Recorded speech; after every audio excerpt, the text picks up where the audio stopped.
देखना बुरा नहीं है। सपनों के लिए एक जुनून होना चाहिए, मन में एक ऐसा संकल्प होना चाहिए। संकल्प ऐसा हो कि आपको कामयाबी मिल जाए और मन ऐसा होना चाहिए जो एकाग्रचित्त रहे। जब आपका मन एकाग्रचित्त हो जाएगा तो आपके द्वारा जो संकल्प लिए गए हैं ना, वो संकल्प भी पूरे हो जाएंगे। दोस्तों, मैं एक चीज़ बताना चाहता हूँ आपको स्पष्टता कि टीचर बनने के लिए आप लोगों को की जो अर्हताएँ हैं, उसमें आपको किसी प्रकार की कोई शिथिलता नहीं मिलेगी। आपको टीईटी पास ही करना पड़ेगा। बिना टीईटी पास किए आपको कहीं सिलेक्शन नहीं होने जा रहा है। तो टेट पास कीजिए, इसके पश्चात ही आप लोग फिर शिक्षक बनने का सपना देखिए।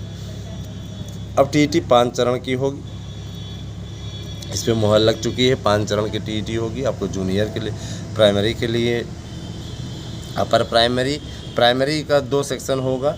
एक प्राइमरी में प्री प्राइमरी और दूसरा है ना मुख्य प्राइमरी की परीक्षा होगी, जिसमें कि प्री प्राइमरी, यूकेजी, एलकेजी ये सब चलेगा। ये सब आजकल अंग्रेजी मीडियम में चल रहा है, तो उत्तर प्रदेश सरकार ने भी योजना बनाई है कि यहाँ भी चलाया जाए। संस्कृत कक्षा 3 से लेकर के पूरा 10 तक अनिवार्य होने जा रही है। इसके लिए माननीय मुख्यमंत्री जी को बहुत बहुत बधाई। कक्षा 10 तक संस्कृत अनिवार्य करने के लिए उनका बहुत बहुत धन्यवाद। मित्रों, मैं एक चीज़ स्पष्ट कर देना चाहता हूं कि आप लोगों के लिए ये 72,825 से रिलेटेड एक बहुत बड़ी अपडेट आ रही है। इसकी याचिका के लिए कुछ लोग जुड़े हुए हैं, जिन्होंने इस याचिका में फीस वापसी की जैसे डिमांड की हुई थी, जिस पे उन्हें तगड़ा झटका लगा है। जाहिर सी बात है, वहाँ पे ये हलफनामा दिया जाना कि फ़ीस वापसी के लिए जो लोग आए हुए हैं उनकी फ़ीस अगर वापस की जाती है तो जाहिर सी बात है उनको किसी भी प्रकार से चयन का अवसर नहीं दिया जाएगा और ऐसे लोग कभी भी चयन के लिए काउंसलिंग में दावा नहीं कर पाएंगे। आज ये हलफनामा ये चीज़ स्पष्ट करवा दिया गया तो मुद्दा समाप्त है। जिनको फ़ीस वापसी की ज़्यादा ज़रूरत पड़ी हुई है वो लोग काउंसलिंग के पहले अपनी फ़ीस वापस ले सकते हैं।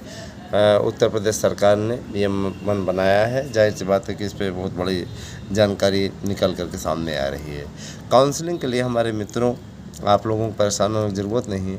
26 सितंबर से होने जा रही काउंसलिंग आप लोगों के लिए एक नज़ीर बनेगी। आप लोगों को स्वयं दिख जाएगा कि 26 सितंबर से होने वाली काउंसलिंग आपके लिए कितनी महत्वपूर्ण है। जो लोग कट ऑफ मेरिट में 245 तक हैं सामान्य वर्ग में, उनका चयन सुनिश्चित है। जो लोग 240 तक मेरिट रखे हुए हैं ओबीसी में, उनका चयन सुनिश्चित है।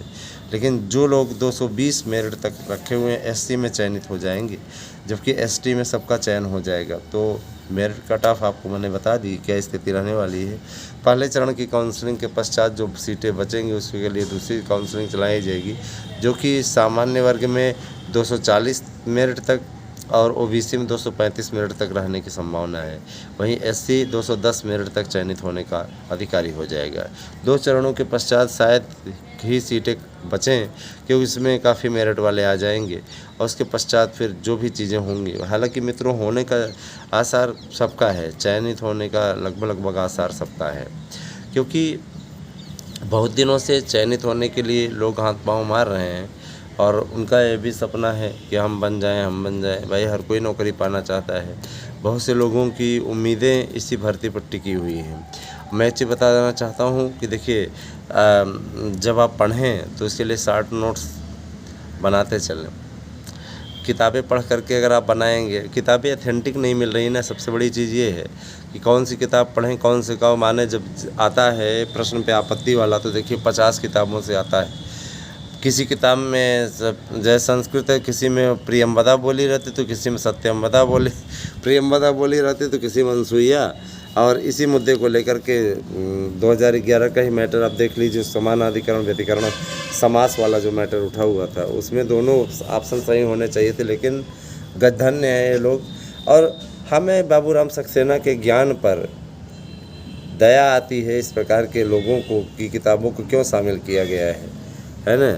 ऐसे लोगों की किताबों को क्यों शामिल किया गया है जिन्हें इतना नॉलेज नहीं था किस तरीके से आपको लिखना है। व्याकरण की जैसी किताब उन्होंने लिखी है प्रवेशिका के रूप में, बेहद घटिया और त्रुटिपूर्ण है, त्रुटियों की भरमार है उसमें। ठीक है, आप इलाहाबाद विश्वविद्यालय से जुड़े हुए प्रोफेसर के पद पे रहे है ना, ये रहे वो रहे, ये अड्डर बड्डर 20 डिग्री आपने लिख रखी है उसमें, लेकिन लिखने का बिल्कुल आपको ढंग नहीं मालूम है, किस तरीके से लिखा जाता है। किताबें इस तरीके से होनी चाहिए कि उसकी सबसे पहले ये प्रिंटिंग उसकी अच्छी होनी चाहिए। प्रिंटिंग ऐसी रहे, हाँ, देख करके अपने आप में हास्यास्पद प्रिंटिंग है, हाँ, कहाँ कहीं पे कुछ लिखे हैं, अगली बात को वहीं पे आपने दूसरी जगह काट दिया है। इसका जाहिल लोग लाभ उठा ले जाते हैं, इसलिए ऐसी किताबें नहीं लिखी जानी चाहिए। और इन किताबों को अब नए पाठ्यक्रम में हटवाने का प्रयास है कि ताकि बाबूराम सक्सेना की व्याकरण प्रवेशिका के स्थान पर लघु सिद्धांत कौमुदी हो सके। क्योंकि देखिए, लघु सिद्धांत कौमुदी त्रुटि रहित है, लेकिन बाबूराम सक्सेना की व्याकरण प्रवेशिका में कहीं न कहीं उनका जो क्या कहते हैं, उन जानकारी का अभाव वाली बात नहीं है, जस्ट वही स्थिति है। ऐसे ही कई विषयों की किताबों में इस प्रकार की स्थिति है। तो मैं स्पष्ट कर देना चाहता हूँ कि त्रुटिपूर्ण किताबें हटेंगी, सिलेबस में बदलाव होगा। सिलेबस में पाठ्यक्रम में बदलाव होना इसलिए भी ज़रूरी है क्योंकि देखिए, नए शिक्षा आयोग में जो भर्तियाँ होंगी उसमें माइनस मार्किंग भी होने जा रही हैं। जाहिर सी बात है, माइनस मार्किंग काफ़ी आप लोगों के लिए पॉजिटिव भी होगी। मैं हर भर्तियों में माइनस मार्किंग का समर्थक रहा हूँ। माइनस मार्किंग आपको गलत प्रश्नों को करने से रोकता है। जितने प्रश्न आपको आ रहे हैं उतने प्रश्नों का आप मन लगा करके करते हैं।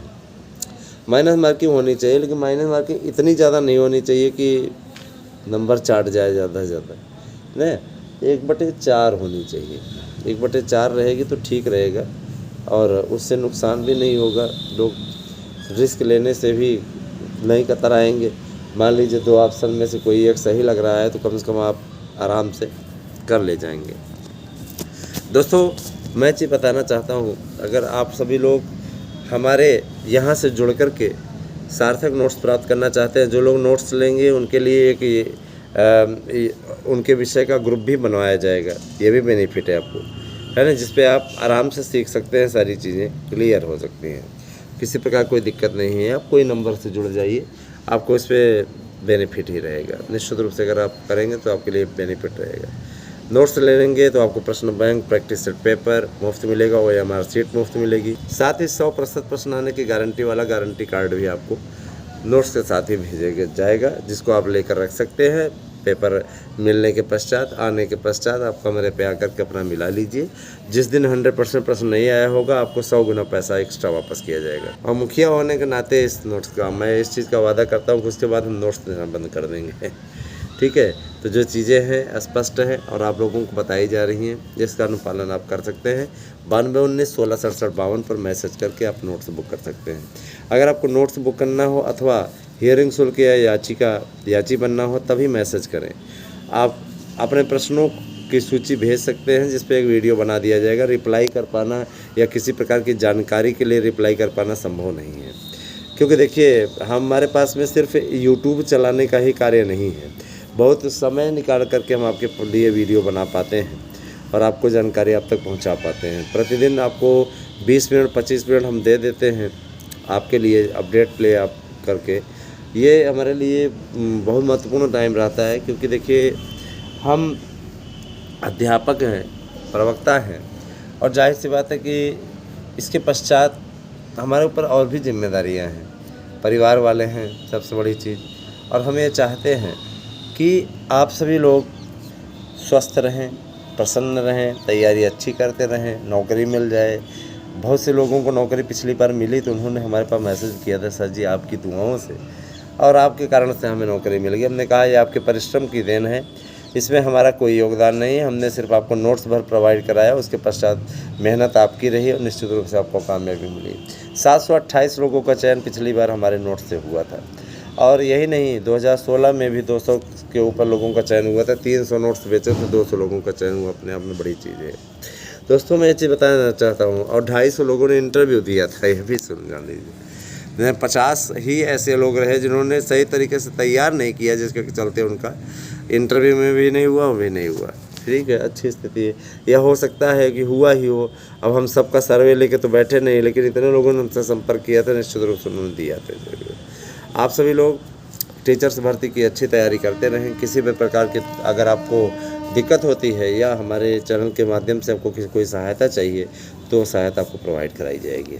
आप सभी लोग हमारे YouTube चैनल से जुड़िए और 9219166752 पर मैसेज करके अपनी प्रॉब्लम्स लिख के भेज दीजिए। उस पर आपको एक वीडियो मिल जाएगा जिसमें आपकी समस्या का समाधान रहेगा। कैसी लगी हमारी वीडियो हमें अवश्य मैसेज करके बताइएगा। आप सभी का बहुत बहुत आभार। Thank you. Have a nice day.